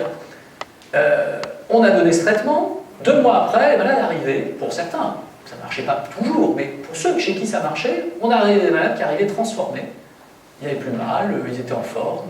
On regardait le scanner, et le scanner, le radiologue disait, la tumeur a doublé. Et alors, bon, alors il y avait des gens un peu rigoureux qui disaient, mais un problème, le malade que j'ai en face de moi, il me dit que tout va mieux, il a plus mal, et toi tu me dis que la tumeur a doublé. Et en effet, on voyait une très, très grosse augmentation sur ces scanners précoces. Et les cliniciens, les chercheurs cliniciens qui étaient un peu expérimentés ont dit « Moi je ne veux pas savoir, le malade va mieux, je continue ». Les malades étaient très demandeurs, ils disaient « Attendez, moi j'avais très mal avant, là maintenant tout va mieux, laissez-moi avec ce traitement ». Et ce qu'on a vu, c'est 2 mois plus tard, une régression des tumeurs. Qu'est-ce qui se passe en fait? C'est quoi ces pseudo-progressions? C'est qu'en fait, le système immunitaire est tellement activé que les lymphocytes vont se concentrer sur la tumeur, ça crée une très grosse réaction inflammatoire. Donc, on voit la tumeur augmenter, et puis 2 ou 3 semaines plus tard, il n'y a plus de tumeur. Ça s'appelle des pseudo-progressions. Alors on a eu aussi un phénomène qui était moins rigolo, qu'on appelle les hyper-progressions. Pour des raisons qu'on ne connaît pas très bien, certains malades sont aggravés par cette tumeur pour de bon, par ce traitement pour de bon. Et ça, c'est très rare, mais ça reste quelque chose qu'on ne comprend pas bien. Le dernier point que je veux souligner sur ce type de traitement, parce que c'est aussi quelque chose qu'on doit gérer, c'est que le mécanisme, c'est la libération du système immunitaire, c'est aussi le mécanisme des effets secondaires. Quand vous donnez ce type de traitement, vous avez un certain nombre de malades qui vont voir les lymphocytes T détruire la tumeur, certes, mais aller aussi abîmer quelques organes, déclencher ce qu'on appelle des maladies auto-immunes. Les lymphocytes vont aller attaquer potentiellement tous les organes qu'ils rencontrent. Et donc ça donne des toxicités, c'est très simple à retenir, ça se termine par IT. C'est toutes les IT possibles, les colites, les dermatites, les hépatites, les hypophysites, enfin tous les organes sont inflammés. Et donc on peut avoir des effets secondaires graves avec ces traitements, mais qui sont en général réversibles à l'arrêt des traitements, et si ce n'est pas suffisant, on donne des médicaments immunosuppresseurs comme la cortisone, et la réaction immunitaire s'arrête. Alors, tout ça, je voulais vous en parler pour que vous ayez un aperçu de ce qui se fait, et donc, pour bien comprendre que l'industrie pharmaceutique, les médicaments, en soi, c'est pas négatif. Ce qui est négatif, c'est le business qui est fait avec. Mais il faut absolument... C'est comme les producteurs, enfin, c'est comme les constructeurs d'avions ou de voitures. La voiture ou l'avion n'est pas un problème en soi, c'est le business qui en est fait qui pose problème. Et les médicaments, c'est pareil. C'est pas parce qu'un médicament est une source de profit qu'il faut jeter le médicament. Et c'est pareil avec les vaccins. Et donc, la question, c'est l'appropriation de ces formidables progrès par les sociétés en se débarrassant de ceux qui cherchent à en faire une source de profit exclusive. Et c'est la dernière partie de cette intervention dont je veux parler, qui est la question du prix de ces médicaments. Ce qu'il faut savoir quand même, c'est que ce marché, puisque c'est un marché, il ne fait qu'augmenter. Ça génère des dizaines et des dizaines de milliards à l'échelle du monde, aux États-Unis. Et ce qu'on a vu de façon très inquiétante, c'est une très grosse augmentation continue du prix de ces médicaments. On considère qu'entre 2010 et 2020, le prix des médicaments a augmenté de près de 50% en 10 ans. Ça veut dire doubler en 20 ans. Aux États-Unis, le prix moyen d'un traitement anticancéreux nouveau, c'est-à-dire qui a moins de 10 ans, en moyenne, c'est 150 000 $ par an, par malade. Alors, ce prix a été multiplié par 100 depuis 1960. Et surtout, le problème que ça pose, c'est qu'aux États-Unis, vous n'avez pas accès à ces innovations si vous n'avez pas une assurance médicale. Et aux États-Unis, malgré la réforme d'Obama, c'est près de 10% de la population qui n'a pas d'assurance médicale. Donc 10% de la population américaine, ça fait quelques millions de personnes, qui sont totalement exclues de ça, parce qu'elles ne pourront jamais avoir accès, elles ne pourront jamais se payer ça. Et parmi les gens qui ont des assurances, il y a un reste à charge démoniaque. Même quelqu'un qui travaille et qui a donc, dans le cadre de son travail, une assurance, ça marche comme ça, hein, c'est l'entreprise qui donne cette assurance médicale individuelle, et c'est jamais, ce sont des des régimes d'assurance qui sont variables en fonction de votre salaire, donc vous n'avez pas le premium avec le salaire moyen. Vous avez donc quelque chose qui prend en charge le standard, et le reste, c'est à votre charge. Et à l'heure actuelle, on considère que pour les médicaments anticancéreux, ce reste à charge correspond au tiers du revenu d'un travailleur moyen aux États-Unis. Le tiers de son revenu moyen est consacré à son traitement. Et la résultante de tout ça, c'est que les gens se mettent en faillite pour payer leur traitement et pour ne pas laisser la charge à leurs enfants. Et c'est devenu la première cause de faillite civile aux États-Unis, le coût des traitements médicamenteux, notamment le coût des traitements anticancéreux, à tel point que les cancérologues américains ont décrit un nouvel effet secondaire des traitements anticancéreux. Nous, les médecins, on est habitués, on évalue les effets secondaires des chimiothérapies, par exemple. On sait que la chimiothérapie, ça peut donner des nausées, des vomissements, de la diarrhée, des baisses de globules, et on a des systèmes où on grade telle ou telle toxicité. On a inventé une nouvelle toxicité, enfin, ils ont inventé aux États-Unis une nouvelle toxicité, ça s'appelle la toxicité financière. C'est quoi? Eh bien, ça veut dire que, selon le statut social du malade, le médicament que vous allez lui prescrire, s'il est très cher, vous allez aggraver ses conditions de vie, donc vous allez être toxique, de la même manière que vous induisez des nausées, des vomissements. Et nous, en France, on dit, ben, moi, je ne vais pas donner ce médicament à ce malade parce qu'il est cardiaque ou parce qu'il a des problèmes respiratoires et que je sais que ce médicament est dangereux si on a des problèmes respiratoires. Mais le cancérologue américain, il fait pareil, sauf qu'il dit aussi, et je ne vais pas lui donner ce médicament parce que ça va être dangereux pour son portefeuille et que je sais que je vais peut-être induire un suicide ou une faillite, et donc je ne peux pas lui faire ça, je ne peux pas lui donner un traitement qui va le mettre autant en difficulté, puisqu'il ne va pas être remboursé. Donc vous vous rendez compte ce que devient la relation entre le médecin et le malade dans ce système. Alors en France, qu'est-ce qui se passe en France? En France, c'est beaucoup d'argent, beaucoup de dépenses liées au cancer.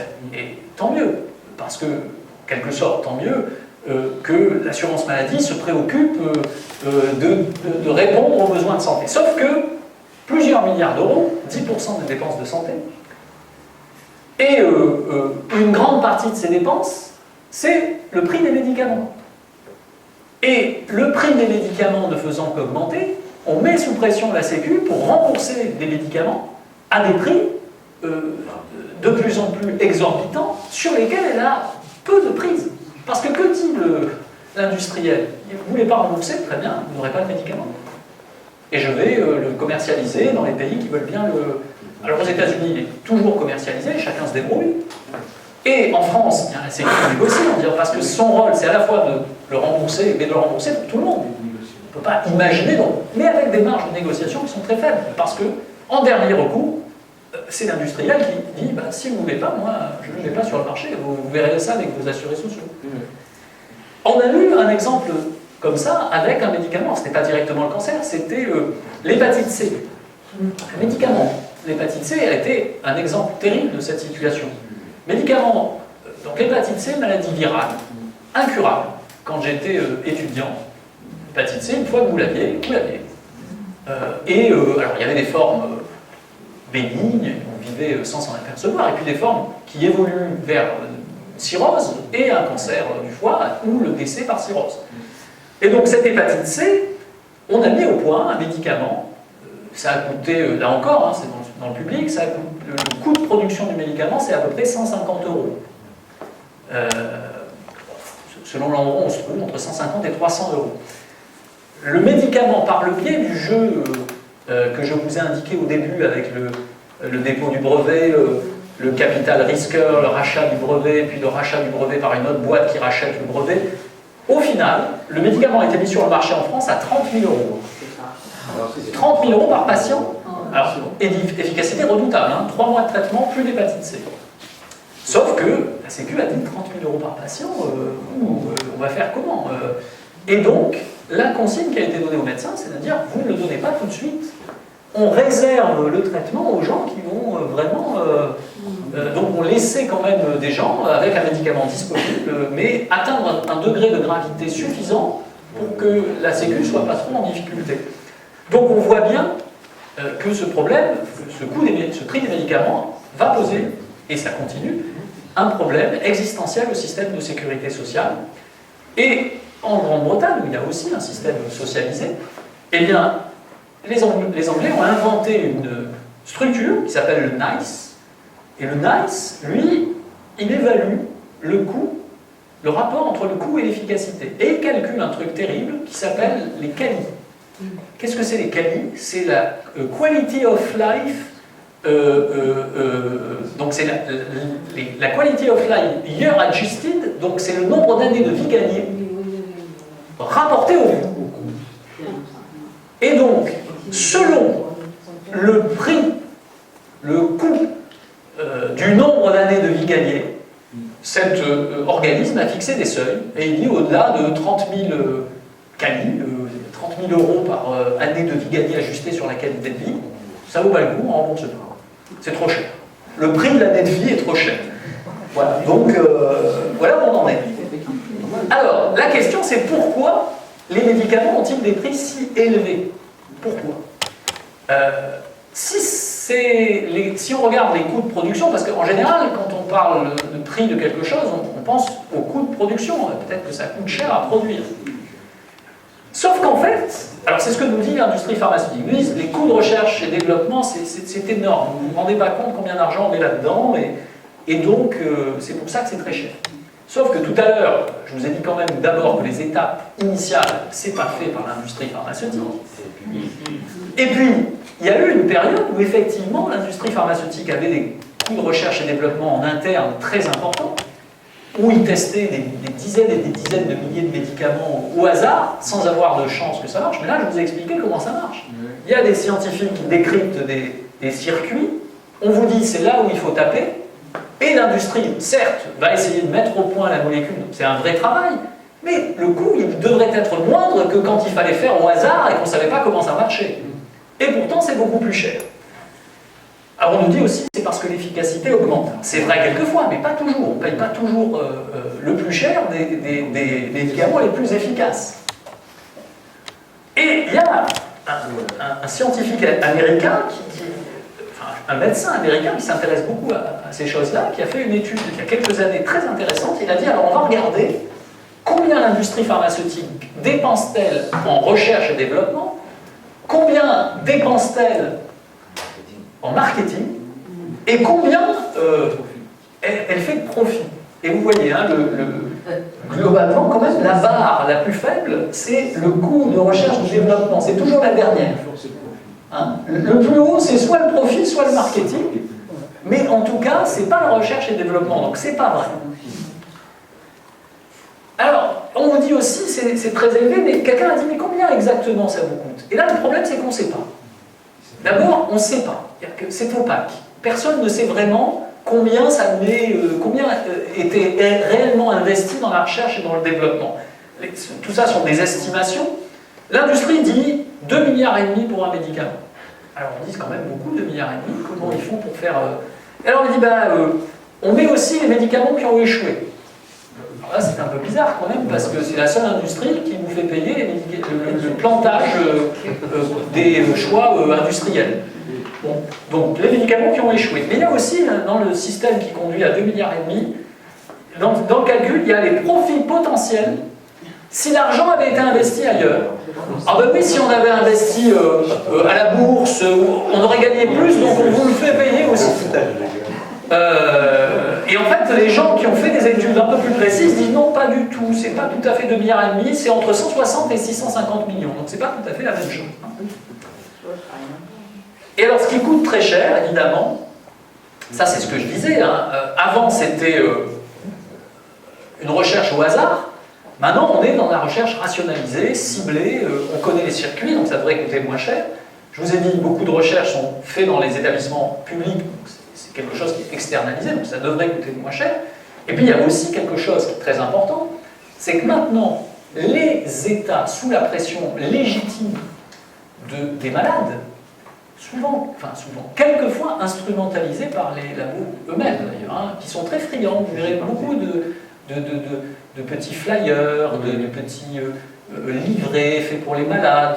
On va vous expliquer comment les médicaments marchent, on s'occupe de votre qualité de vie, etc. Pourquoi? Parce que évidemment, les malades, à juste titre, ont envie d'être guéris, ou en tout cas envie d'être traités avec les médicaments les plus efficaces. Et donc, quand se passe la question du prix, etc., les malades, et une fois de plus, personne, et les médecins aussi, moi le premier, je veux immédiatement avoir le médicament le plus efficace à donner à mes malades.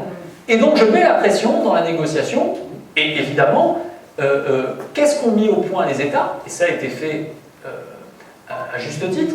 On a des procédures de commercialisation, de réduction du temps entre le moment où l'efficacité est montrée et le moment où le médicament est mis sur le marché. Et je pense que c'est une bonne chose. Moi, quelles que soient les conditions, je veux que les patients aient accès le plus rapidement possible aux innovations. Mais cette réduction du temps entre la mise au point du médicament et sa commercialisation, ça devrait être un facteur qui fait diminuer le prix. Parce que, théoriquement, ils vont avoir plus de temps pour faire des profits. Et pas du tout. Pas du tout. C'est-à-dire que cette période pendant laquelle ils vont vendre plus de médicaments ne contribue pas du tout à faire baisser le prix des médicaments. Alors l'efficacité, je vais passer, mais c'est pas toujours aussi évident. Il y a aussi des molécules qui ne marchent pas vraiment, qui sont en tout cas qui n'apportent pas grand-chose de plus que la précédente, et qu'on nous fait payer très cher. Et donc ça, c'est un élément qui... voilà, c'est cette diapositive que je cherchais. Il y a quelqu'un qui s'est amusé à regarder quel était exactement le retour sur investissement des principales industries pharmaceutiques, ou en tout cas de ces innovations du moment où il a fait l'étude. Et ce que vous voyez est assez troublant. Hein. La colonne foncée, c'est les coûts en recherche et développement estimés par ce scientifique, et la colonne grise, c'est les revenus. Et vous voyez quand même le différentiel énorme qui existe entre ce qui a été véritablement investi et ce qui revient. Et en fait, ce que l'on sait, c'est que l'industrie pharmaceutique génère des profits faramineux. C'est probablement l'industrie qui génère le plus de profits. Les actionnaires veulent entre 15 et 20%, ce qui est totalement faramineux. Ça génère plus de profits que le luxe, Bernard Arnault, ça génère plus de profits que le numérique, et pourtant la bulle, et que la finance elle-même, l'industrie de la finance elle-même. Donc, beaucoup de profits. Donc, et j'en aurais terminé là, prix exorbitant des médicaments, totalement déconnecté des coûts de production, totalement déconnecté des coûts de recherche et développement, pas toujours connecté à l'efficacité. Donc en fait, ce dont on est maintenant à peu près convaincu, c'est que le prix il est fixé selon ce que le marché local peut payer. En gros, on estime combien l'État, selon son niveau de développement, combien la société est prête à payer, et on va lui prendre le maximum. Donc clairement, on a besoin d'en finir avec ce modèle, parce que ça ne va pas aller bien loin. À l'heure actuelle, la dernière innovation très intéressante sur un plan scientifique, ce qu'on appelle les CAR-T-cells. Qu'est-ce que c'est les CAR-T-cells? Ce sont des cellules T de tout à l'heure qu'on prend chez un malade donné. Le malade, on lui prend ses lymphocytes T à lui. Ceux qui connaissent la tumeur dont il souffre, on les prend, on les modifie ex vivo dans un laboratoire, on rend ces lymphocytes T efficaces et on les réinjecte au malade. Donc ces lymphocytes T transformés, on les appelle des CAR-T-cells, et dans certaines maladies, ces CAR-T-cells ont une efficacité redoutable. Vous connaissez le prix de ce médicament? Vous avez entendu parler, certains d'entre vous ont peut-être entendu parler, c'est par malade près de 350 000 €. Le malade. Donc vous imaginez. Imaginons que demain on ait des CAR-T-cells qui marchent pour le cancer du sein, 60 000 cas par an, et 12 000 décès, donc les 12 000 candidats à 350 000 € par malade, donc des chiffres totalement astronomiques. Donc il faut mettre fin à ce système, c'est très clair, ça ne durera pas, sinon on se retrouvera dans la situation américaine, et donc j'arrêterai là, mais l'objectif qui devrait être celui des forces progressistes, Si un jour elles finissent par récupérer le pouvoir, pour l'instant pas si évident que ça, mais un objectif devrait être très clairement, hein, il y a plein d'objectifs d'une politique, d'un programme de gauche, si demain elle revient au pouvoir, dans le domaine de la culture, dans le domaine des transports, mais dans le domaine de la santé, l'impératif, le marqueur qui vous fera dire si vous avez un gouvernement de gauche ou pas, c'est la mise en œuvre d'un pôle public du médicament, donc d'une structure qui se réapproprie ces progrès-là et fait en sorte que ce soit enfin une propriété publique, des choix publics, l'intérêt public, la santé publique qui décide avant toute autre préoccupation. Voilà, j'en ai terminé et je vous remercie.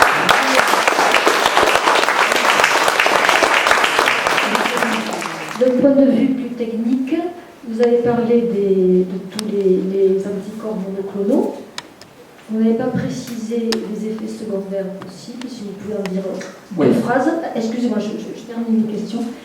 Mais vous avez dit comment il fallait les diagnostiquer, entre guillemets, séquençage et tout. Pour l'immunothérapie, vous avez parlé des effets secondaires, vous n'avez pas précisé forcément comment on diagnostique, comment on s'orientait vers l'immunothérapie. Je peux poser la deuxième, vous préférez? J'ai assisté en ligne, pas sur Internet, une conférence de Dr Fizazi, de Gustave Ronsi, qui est un spécialiste du cancer de la prostate.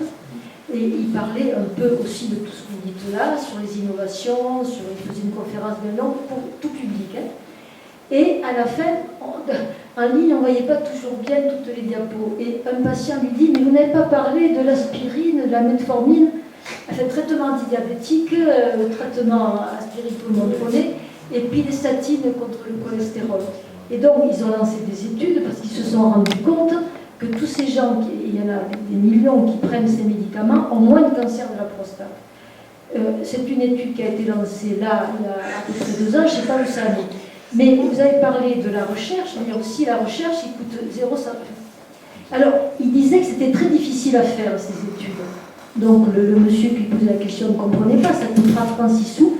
Mais parce que les labos, comme ça coûte 3 fois 6 sous, ils ne donnent pas de fric. Et donc, quand on fait des études, ça vient mieux que. Il faut du monde, pour le faire, ça coûte cher. Mais voilà, donc pour dire que l'innovation thérapeutique, c'est aussi savoir utiliser les médicaments basiques qui peut-être vont apporter, aussi bien que ça, j'en sais rien. Voilà. Donc il y a des questions. Mais, non, je vais essayer de répondre à ça. Je me rappelle aussi des 2 premières. Donc ce à quoi vous faites référence, c'est ce qu'on appelle le repositionnement. Donc le repositionnement, c'est il y a des médicaments qui existent, qui ont été développés pour tout un tas de raisons, mais qui sont des molécules chimiques.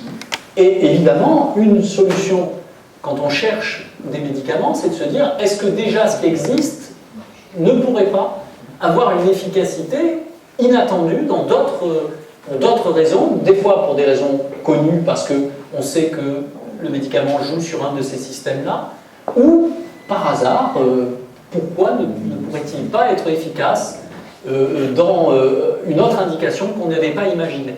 Alors, quand il y a des données qui montrent que, en effet, tel médicament joue sur tel circuit, en effet, c'est plus facile. Donc, par exemple, l'aspirine. On sait depuis longtemps que l'aspirine, il perturbe aussi des systèmes de communication intracellulaire, d'inflammation, c'est un anti-inflammatoire, et on sait que ces circuits de l'inflammation favorisent la survenue de cancer. Donc l'aspirine, on sait déjà maintenant, de façon quasiment établie, par des études prospectives, c'est-à-dire des études qui visaient à démontrer cela, que ça réduit l'incidence d'un certain nombre de cancers, notamment des cancers digestifs. Si vous prenez de l'aspirine tous les jours, alors d'abord, comment on s'en est aperçu? En faisant ce qu'on appelle des études rétrospectives. C'est-à-dire qu'un jour, on a dit, pour des raisons diverses, on va étudier le devenir des gens qui prennent de l'aspirine et ceux qui n'en prennent pas, et on a regardé, alors ceux qui prennent de l'aspirine font plus de problèmes d'hémorragie digestive, mais ils ont moins de cancer. On dit, tiens, il se passe quelque chose, les gens ont dit, ah ben ça marche peut-être par la diminution de l'inflammation qui favorise les cancers, puis on a fait de vraies études, on a donné des faibles doses d'aspirine à des gens et à d'autres rien, et on a vu qu'il y avait ceux qui avaient l'aspirine avaient moins de cancer digestif. Le problème, c'est qu'à l'heure actuelle, ça n'est pas recommandé, en dehors de quelques cas particuliers de maladies où le risque de cancer est vraiment très important, dans le cancer du côlon notamment, avec un facteur génétique très défavorable. Mais globalement, on ne recommande pas l'aspirine comme un médicament préventif, parce que le rapport du nombre de cancers évités par rapport au nombre d'accidents graves liés à l'aspirine n'est pas favorable. Mais c'est un exemple. Oui. Je peux. Quand c'était présenté par le docteur Fizazi, c'était en thérapeutique, pas en préventif. Hein. Alors, en thérapeutique, l'aspirine ne marche pas. Enfin, ils ont fait des études qu'ils ont commencé, en Angleterre c'était sur la metformine. Je vais venir à la metformine. Mais pour ce qui concerne l'aspirine, en tout cas pour l'instant, il n'y a pas d'indication, il n'y a pas de maladie cancéreuse dans laquelle le traitement standard, c'est de donner de l'aspirine. Il y a des études qui visent à voir si on rajoute l'aspirine à un traitement standard, est-ce que ça fait un peu mieux, etc. Mais pour l'instant, ce repositionnement-là, il n'a pas marché. La metformine, c'est un peu pareil. La metformine, il y a eu, alors là pour le coup, des études rétrospectives qui visaient à démontrer autre chose, et là encore on s'est aperçu, en tout cas il y a eu des données suggérant que l'utilisation de metformine était associée à la réduction d'incidence d'un certain nombre de cancers. Et donc il y a des études qui ont été lancées pour essayer de donner de la metformine en plus en général d'un traitement, c'est rarement la metformine toute seule. Là encore, pour l'instant, les études qui sont disponibles, aucune étude n'a permis l'indication officielle metformine est un standard dans le traitement. Mais il reste encore des études en cours, donc peut-être cela viendra dans celles qui n'ont pas encore parlé. Mais la question la plus importante que vous formuliez, c'est comment ça se fait en fait que ces études ne sont pas plus fréquentes? Et en effet, il n'y a pas d'industriel derrière, parce que la metformine et l'aspirine sont tombés dans le domaine public depuis très longtemps. Et donc, le financement de la recherche clinique en l'absence d'industriels, il est très difficile. Chaque année, le seul moyen en fait, de faire une étude de ce type, où effectivement la metformine ne coûte pas grand-chose, ça coûte quand même, pour démontrer ce type d'efficacité, il faut avoir des études comparatives dans lesquelles vous avez plusieurs centaines, et quelquefois, si les bénéfices sont modérés, plusieurs milliers. Parce que c'est comme ça que ça marche, hein, pour les statisticiens ou les mathématiciens où ça va vous parler. Plus vous voulez mettre en évidence une différence qui est modeste, et plus il vous faut d'échantillons, donc plus il vous faut de malades. Et inversement, évidemment, si vous avez quelque chose de redoutablement efficace, il n'y a pas besoin de beaucoup de patients pour le démontrer. Hein. Si vous avez d'un côté tout le monde est guéri et de l'autre côté tout le monde est mort, il suffit de 10 personnes pour avoir la significativité statistique. Si par contre, vous voulez démontrer que la survie de la pathologie X passe de 88% à 92%, il vous faut 10 000 malades. Parce qu'évidemment, pour que ça soit significatif, une toute petite différence. Donc tout ça pour dire que ça coûte beaucoup d'argent, et que le seul moyen de financer ces études, c'est l'État qui fait ce qu'on appelle des programmes hospitaliers de recherche clinique, mais qui donne des chiffres, des sommes dérisoires. Moi, quand on demande ça, on a 500 000 euros. 500 000 euros, vous faites une étude. Voilà, il faut avoir un médicament qui transforme, et il faut bien le reconnaître. Pour l'instant, ces repositionnements n'ont pas permis d'identifier des molécules monstrueusement efficaces au point qu'on soit capable de le mettre en évidence sur 30 malades. Et ça fait un peu sens sur le plan scientifique, parce qu'on aimerait à chaque fois que ça soit vrai, mais en même temps, si on vit d'un point de vue statistique, la probabilité qu'un truc qui existe déjà soit miraculeusement efficace dans quelque chose d'autre, ça existe, mais il y avait un peu la même discussion avec la fameuse hydroxychloroquine. Voilà, donc c'est pas impossible. Et moi je pense que ça reste des programmes très importants qu'il faut soutenir, parce que c'est pas uniquement du fantasme, hein, il y a des vrais... Pour revenir à la metformine, le mode d'action de la metformine, c'est vraiment la perturbation d'un système qui joue un rôle très important dans le fonctionnement des cellules cancéreuses. La metformine, ça va réguler l'énergie de la cellule. Et on sait que les cellules cancéreuses ont besoin d'un système de production d'énergie exacerbé. La metformine, en faisant diminuer la température, entre guillemets, ou en tout cas le métabolisme énergétique des cellules, peut favoriser. Donc je pense qu'il ne faut pas l'enterrer. Mais probablement que ça vient éventuellement se rajouter comme un plus, un additif. Alors, deux questions précédentes, mais je m'en rappelle. Pourquoi il n'y a pas d'effet secondaire? Enfin, quels sont les effets secondaires des anticorps? Il y en a. Il y en a quand il y a... en fait, les effets sont dépendants de la cible qui est perturbée.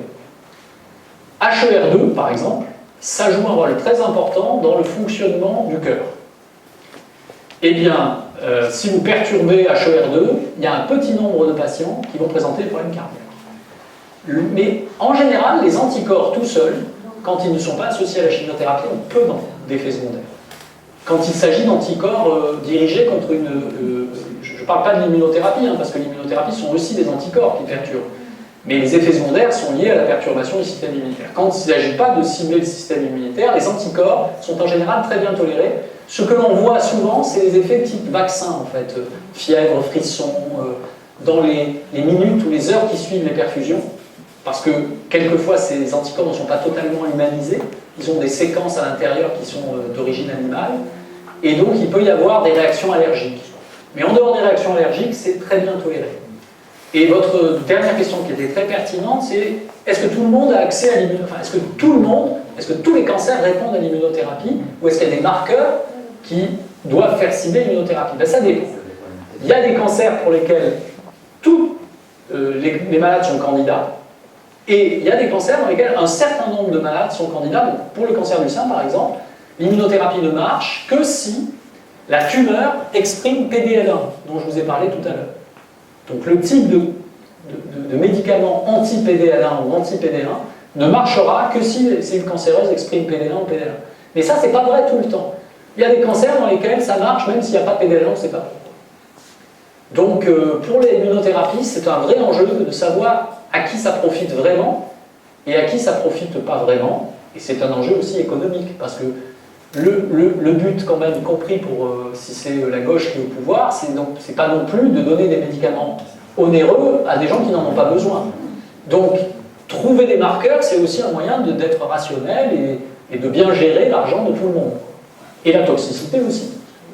Et ces marqueurs, justement, ils sont pas, pour l'instant, c'est pas assez. Pas toujours, pas toujours. Une question complètement différente. C'est que ces derniers temps, à la télé, sur certaines chaînes, alors je ne me rappelle plus lesquelles exactement, on disait « vous êtes responsable par votre comportement si vous avez un cancer ou pas ». Et ça m'a fait penser à il y a quelques années, il y a plus de 40 ans de ça, sur l'humanité, dans un reportage, on disait que le médecin a dit à quelqu'un qu'il fumait trop, qu'il n'avait jamais fumé, par contre, il ne lui avait pas demandé où il travaillait, et il travaillait 8 heures par jour dans un atelier de soudure. Donc je crois qu'il y a aussi une question de culpabilisation des futurs malades, alors qu'on ne s'intéresse pas, enfin la recherche privée en particulier ne s'intéresse pas du tout, on ne parle jamais des conditions de travail. Alors moi je me rappelle être prêt de partir parce qu'on collait avec une colle très toxique des dalles dans un bureau à côté du mien, et je me suis dit les gens qui travaillent toute la journée avec ça, dans quel état ils ont leurs poumons? Et ça, on parle très rarement des conditions de travail. Environnementale, des conditions de travail qui favorisent l'apparition de cancers qu'on connaît moins bien. Alors évidemment, c'est pas pour dédouaner. Évidemment, le tabac, l'alcool, etc. Il ne s'agit pas de culpabiliser, mais il faut faire des campagnes de prévention pour éviter tout ce qui est facilement évitable. C'est quand même plus simple.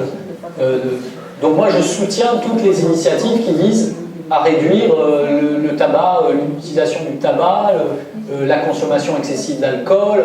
Il faut jouer sur tous les tableaux. Mais l'exposition professionnelle, c'est aussi un tableau important, les conditions de travail, parce qu'il n'y a pas que l'exposition chimique. Les infirmières font le stress, le travail de nuit, ça favorise l'émergence de cancer. Donc voilà, quand on fait travailler les gens la nuit, les perturbations du rythme biologique et tout ça, on sait que ça favorise les cancers aussi, il y en a des preuves.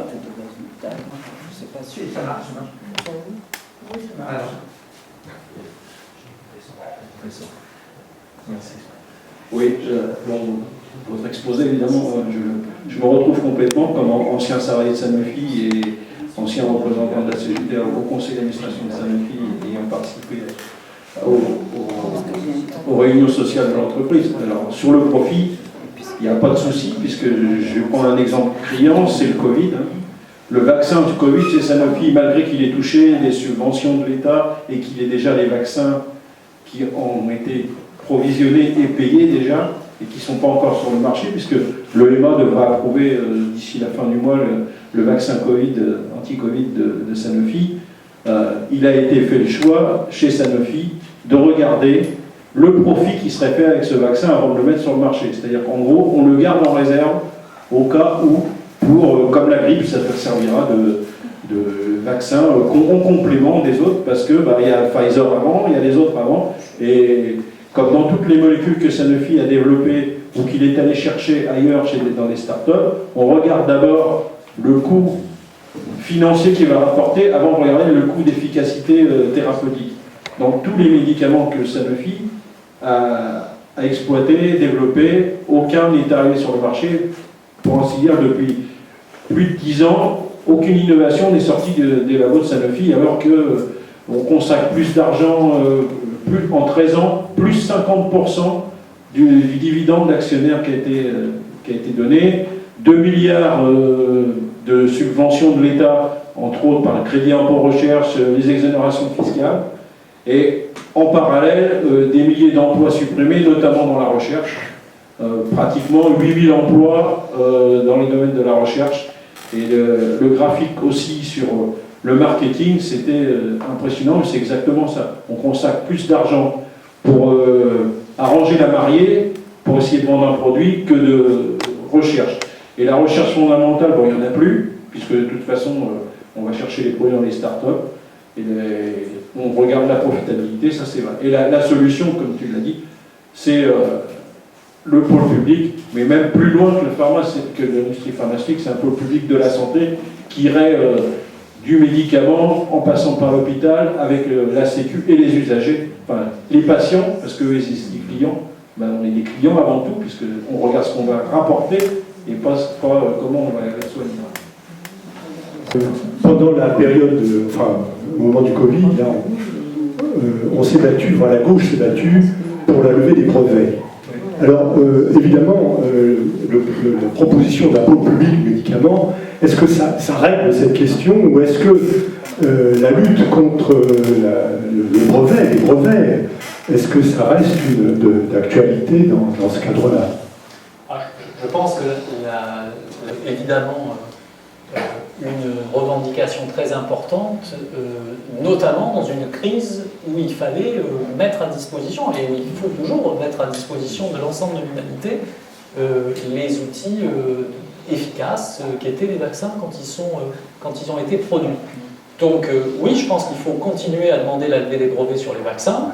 Il y a des systèmes qui permettent, alors après lever des brevets c'est très important, il y a des systèmes qui permettent aussi de produire, même si on n'a pas fait tomber les brevets, c'est la fameuse licence obligatoire, l'État a les moyens de dire je suspends transitoirement le brevet tout seul, sans demander à personne, et je produis à la place du laboratoire. Le problème, c'est que, comme on n'a plus les capacités de production publique, c'est un peu compliqué de le faire. Et donc, la levée des brevets, c'était juste un moyen de dire, s'il y a des outils de production disponibles, il n'y a plus de protection par brevet qui empêche l'outil de production d'être utilisé. Et donc, ça pose la question, en effet, de comment on fait demain s'il faut faire ce pôle public du médicament. C'est difficile de partir de rien du tout. Donc moi je pense que on ne pourra pas faire l'économie peut-être de la nationalisation d'une grande entreprise qui a déjà l'expérience, l'expertise. Voilà. Alors Sanofi c'est très bien. À l'époque certains avaient dit pourquoi pas Servier, après tout on a bien nationalisé Renault à la Libération pour lui faire payer sa collaboration. On pourrait nationaliser Servier pour lui faire payer le Mediator. Oui. Voilà, en tout cas, je pense qu'il faudra bénéficier, parce que c'est un travail. Et moi, je n'ai jamais été dans la diabolisation de l'industrie pharmaceutique. Il y a des travailleurs dans l'industrie pharmaceutique, il y a des ingénieurs, il y a des ouvriers, il y a des techniciens. Donc c'est de l'intelligence humaine, de la valeur qu'il faut reprendre. se réapproprier pour qu'elle soit disponible pour tout le monde, donc probablement nationalisée. Je reviens sur la recherche clinique fondamentale et appliquée. Alors la recherche fondamentale, c'est plutôt du fonds public. La recherche clinique, c'est plutôt du fonds privé. Mais par contre, la recherche appliquée, quel est le rapport entre les deux et à quoi sert-elle et qu'est-ce qu'elle fait, la recherche appliquée? Là, financée par le privé qui voit un débouché rapide, immédiatement rentable, et donc c'est souvent quand même financé sur fonds privés. Bon, après, il y a de la recherche appliquée qui dépend aussi des fonds publics. Moi, je ne veux pas diaboliser, je ne veux pas opposer les deux. On a besoin d'applications. On a besoin de résoudre des problèmes pratiques et on a besoin de la recherche pour cela. On a des grandes questions qui se posent à nous au-delà de la santé, sur le réchauffement climatique, les besoins en électricité, les énergies renouvelables, la maîtrise des nouveaux outils pour le nucléaire. Donc on a besoin de répondre à des questions pratiques. Simplement, ce n'est pas en privant la recherche dite fondamentale sans finalité évidente, immédiate, qu'on va progresser le plus. Parce que justement, les grandes transformations, elles sont issues de cette errance où on laisse les gens sans les mettre sous pression, sans leur dire il faut absolument que ça se termine par quelque chose qu'on comprend. Et c'est comme ça qu'on fait de grandes découvertes le plus souvent. Mais que fait la recherche appliquée? Ça, je voudrais savoir. Ah, qu'est-ce qu'elle fait? Elle met en application pratique. Voilà, vous avez un concept, je ne sais pas, l'atome, comment marche la fission nucléaire, et puis ensuite vous avez des gens qui vont mettre en application ces concepts pour répondre à un problème précis. Comment on produit de l'électricité pour chauffer les gens? En médecine, qu'est-ce qu'elle fait? En médecine, c'est très simple. Vous avez des gens qui travaillent dans le laboratoire sur des levures, d'accord? Des levures, des êtres unicellulaires qui ont l'air... Voilà, ils sont dans leur labo, ils regardent comment les chromosomes... ils se répliquent, c'est quoi la protéine qui permet à tel chromosome de se brancher sur l'autre? Et quand vous regardez ça, vous êtes un clinicien, vous dites, qu'est-ce que je vais en faire de tout ça? Sauf qu'un jour, quand vous voulez détruire une cellule cancéreuse, vous vous rendez compte que le mécanisme qui la rend sensible, c'est sa capacité à réparer l'ADN, et la cellule cancéreuse, elle utilise les mêmes molécules qu'utilise la levure pour réparer son ADN. Et donc, la protéine machin dont vous vous demandiez à quoi elle servait, eh bien là, vous savez qu'elle sert, en la perturbant, on va permettre la mort de la cellule cancéreuse. Et là, vous devenez ça devient une recherche appliquée. Mais le type qui travaillait sur la levure avant, lui, il travaillait pas pour... il n'avait pas forcément en vue que ça permettrait de traiter le cancer. Son objectif, c'est juste de comprendre comment ça marche, sans se préoccuper de qu'est-ce qu'on va faire de cette connaissance. Eh bien, il faut laisser les gens faire ça. Oui.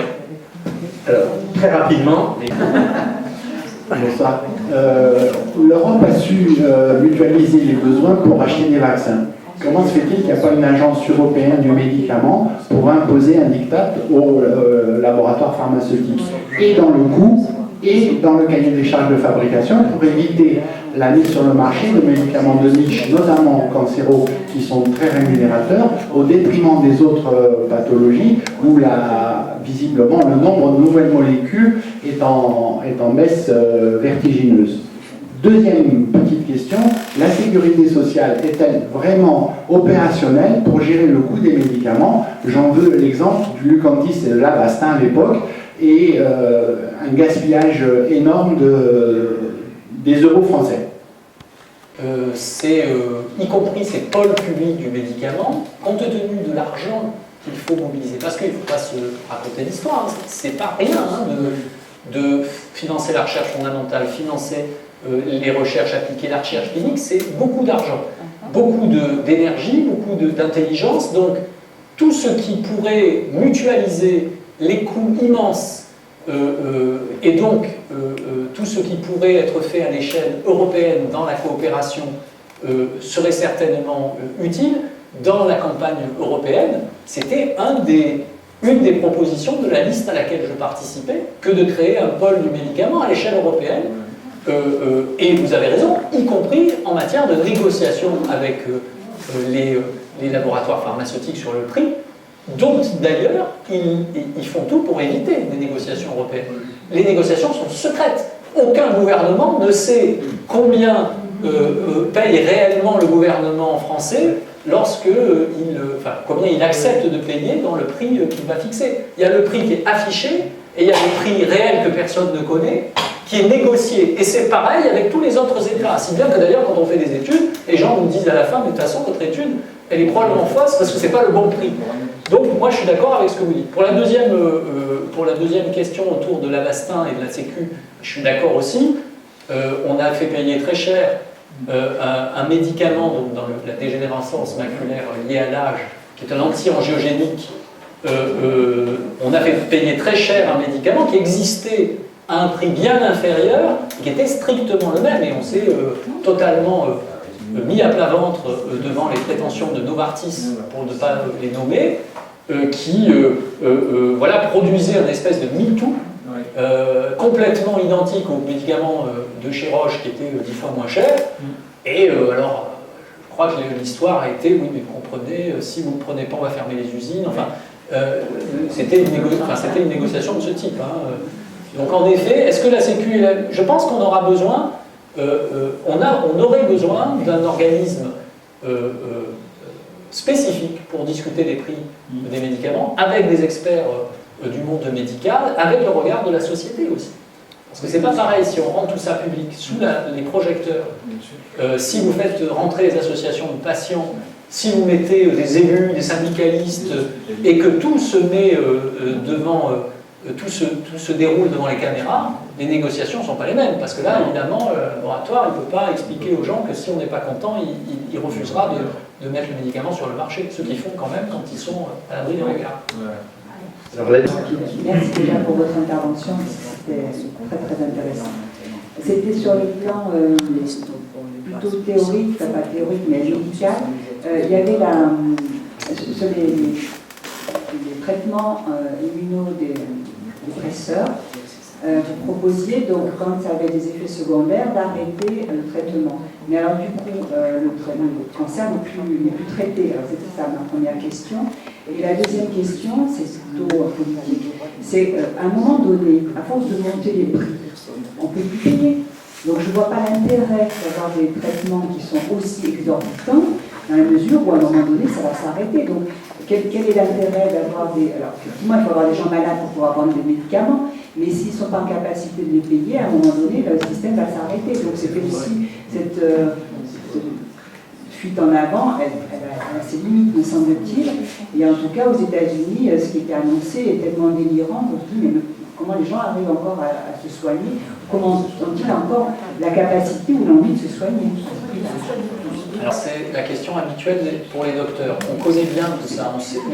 La gestion des effets secondaires, c'est le rapport entre le bénéfice qu'on obtient avec les traitements et les risques. Donc quand on crée un effet secondaire grave, la première chose à faire, c'est arrêter le traitement. Alors après, il n'est pas impossible qu'on puisse le reprendre une fois que l'effet secondaire a régressé.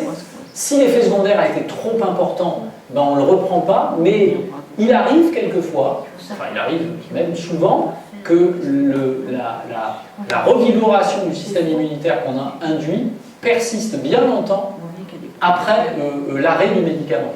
Donc c'est pas forcément que la maladie va revenir. Et même quelquefois on est obligé de donner des corticoïdes pour faire baisser l'immunité, pour arrêter les effets secondaires. Et malgré les corticoïdes, on ne sait pas trop comment ça se passe à l'intérieur de l'organisme, mais la réponse se maintient. Pour la question plus politique, vous avez raison, si on va jusqu'au bout, si la branche sur laquelle ils sont assignés, en fait, ils ne vont pas tout à fait jusqu'au bout. C'est-à-dire qu'ils vont prendre ce que l'on peut payer. Et par exemple, ils font aussi des profits en Égypte. En Égypte, ils vont regarder combien la société égyptienne est capable de payer. Et ils vont faire le médicament moins cher pour la société égyptienne. Et donc, suffisamment cher pour que ce soit très difficile pour les Égyptiens. Mais ils payent, ils fixent le prix sur les capacités du marché. Donc, si vous êtes une société développée, il faut racler pour les médicaments. Ben, merci. Alors, c'est la preuve que, comme monsieur disait, le capitalisme, c'est vraiment un cancer.